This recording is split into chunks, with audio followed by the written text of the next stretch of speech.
En 3 instantes diferentes, un estudiante dibuja el diagrama de un cuerpo libre para una piedra que cae en un estanque de agua, como se muestra en la siguiente figura.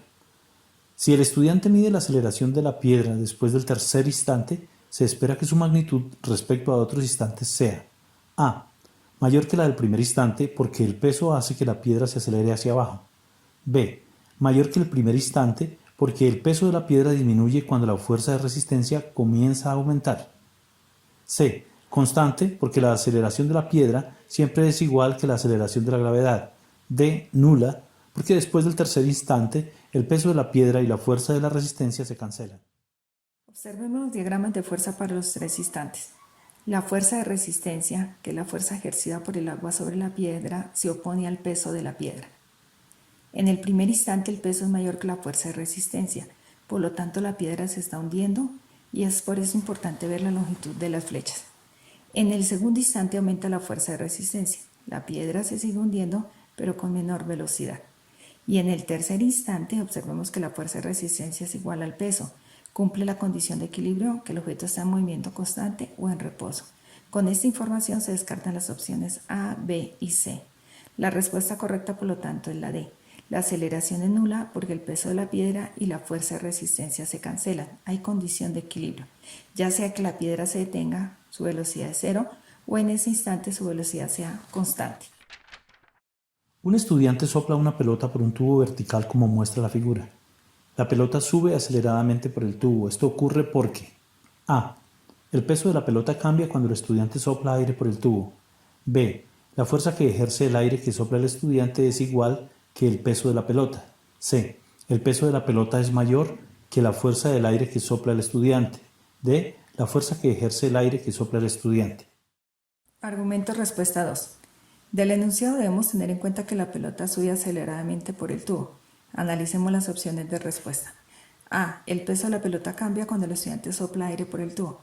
El peso de la pelota no cambia, por lo tanto es una opción falsa. B. La fuerza que ejerce el aire que sopla el estudiante es igual que el peso de la pelota. Opción falsa, porque si las fuerzas fuesen iguales, la pelota se mantendría en equilibrio. C. El peso de la pelota es mayor que la fuerza del aire que sopla el estudiante. Falsa. Si el peso de la pelota fuese mayor, no subiría aceleradamente por el tubo, sino que caería. D. La fuerza que ejerce el aire que sopla el estudiante es mayor que el peso de la pelota. Esa es la opción verdadera. La fuerza que ejerce el aire es mayor que el peso, por lo tanto la pelota sube aceleradamente por el tubo. La gráfica representa varios movimientos parabólicos. Si cada uno de los movimientos sale con la misma velocidad, se puede deducir que a mayor ángulo, su alcance es mayor. B. A menor ángulo, su altura es mayor. C. Cuando los ángulos son suplementarios, caen en el mismo lugar.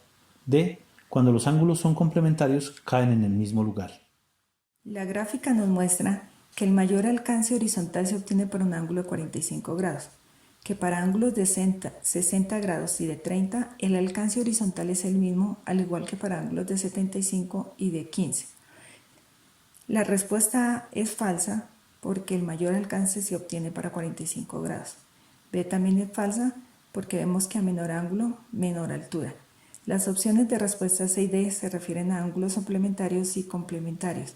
Para ello tenemos que recordar que dos ángulos son complementarios cuando al sumarlos obtenemos un ángulo de 90 grados y dos ángulos son suplementarios cuando al sumarlos obtenemos un ángulo de 180 grados. Y no sabemos que en el movimiento parabólico, cuando los ángulos son complementarios, los objetos logran el mismo alcance horizontal o caen en el mismo lugar. Por lo tanto, la respuesta correcta es la D. Pregunta número 4. De dos dinamómetros iguales, cuelga un cuerpo de masa de 10 kilogramos, como se muestra en la siguiente figura. La lectura de cada dinamómetro es A. 50 Newton, B. 10 Newton, C. 5 Newton, D. 100 Newton. Este ejercicio es bien interesante porque ofrece una cascarita, como les suelo decir. Sin embargo, el ejercicio en el enunciado nos da la información que necesitamos para no equivocarnos, cuando menciona que el cuerpo tiene masa 10 kilogramos. Recordemos que el dinamómetro es el aparato utilizado para medir fuerzas, en este caso el peso del objeto. La cascarita está en que la figura muestra es la masa del objeto. Debemos determinar por lo tanto el peso del objeto. Recordemos que el peso es igual a la masa por la gravedad. En este caso, el peso es igual a la masa 10 kilogramos por la gravedad de la Tierra 10 metros sobre segundo al cuadrado. El peso por lo tanto es igual a 100 kilogramos por metro sobre segundo cuadrado o 100 newton. Cada dinamómetro marca la mitad del peso. Eso quiere decir que cada dinamómetro estará marcando una lectura de 50 newton. Por lo tanto, la respuesta correcta es la A.